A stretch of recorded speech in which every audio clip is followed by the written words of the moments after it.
আচ্ছা, আজকে হাসনাত্রে ভোটটা আইসি তো এর লেগা রিয়াল মাদ্রিদের জার্সি পরে আইসি। ওরা দেখলাম ওই লিভারপুলের জার্সি পরে প্রেজেন্টেশন দিতেছে। তো লিভারপুলের বিট করতে হলে তো ডেফিনেটলি লিভারপুলের বড় ভাই রিয়াল মাদ্রিদে লাগবে। তো Hasnat, you will never walk alone, আলা মাদ্রিদ। তরে এই বালপাকনামি করে প্রেজেন্টেশনটা দিতে কইছে কেডায়? তুই যে একটা প্রেজেন্টেশন দিয়া বাদ বাকি সবাই বিপদে ফেলাই দিলি, এটা কি তুই বুঝস? এই বাদ বাকি যারা আছে ম্যাক্সিমামই তো তোর মুরব্বী, তো মুরব্বীর কথা তুই একটু চিন্তা করবি না? এদের মধ্যে অনেকেই আছে যারা এমপি নির্বাচিত হয়েছে, অনেকেই আছে যারা জীবনে কোনদিন প্রেজেন্টেশন দেয় নাই। কিছু হয়তো বা আছে প্রেজেন্টেশনের মানেও কইতে পারবো না বাংলা, তো তাদের কথা তো চিন্তা করতে হবো না? এরকম বালপাকনামি বেয়াদবির তো দরকার নেই। বাংলাদেশ এরকম বালপাকনামি বেয়াদব দরকার আছে কোনো?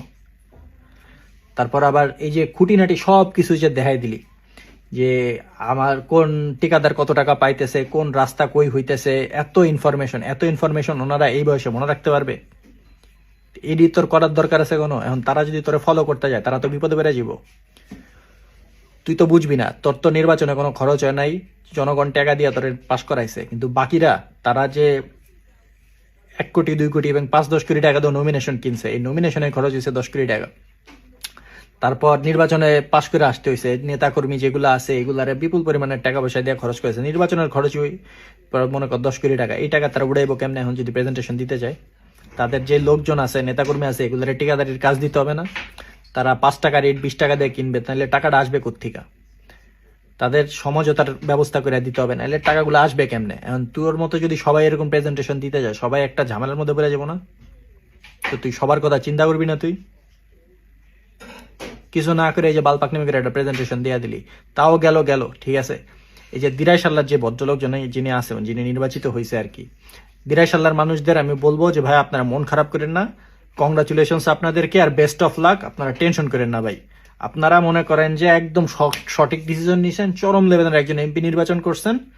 তো হয়তো বা হাসনাতের মতো না হলেও হাসনাতের আশেপাশে উনি করতে পারবে আই গেস। তো আপনারা ভাই মন খারাপ করেন না কিছু। আর তো হাসনাত, এই ধরনের বালপাকনামি আর করিস না তুই, ঠিক আছে? কারণ বাংলাদেশ তো, তাই না?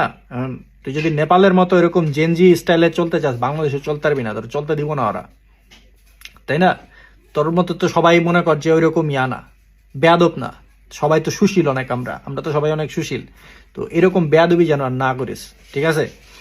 তো মাফ চেয়ে লইস বাকিগোর কাছে যে ভুল হয়ে গেছে, প্রেজেন্টেশন আমরা দিব না এরকম, আমরা এরকম জানাবো না যে আমরা কে কোন জায়গায় কি কি কাজ করতেছি, কোন জায়গায় করতেছি।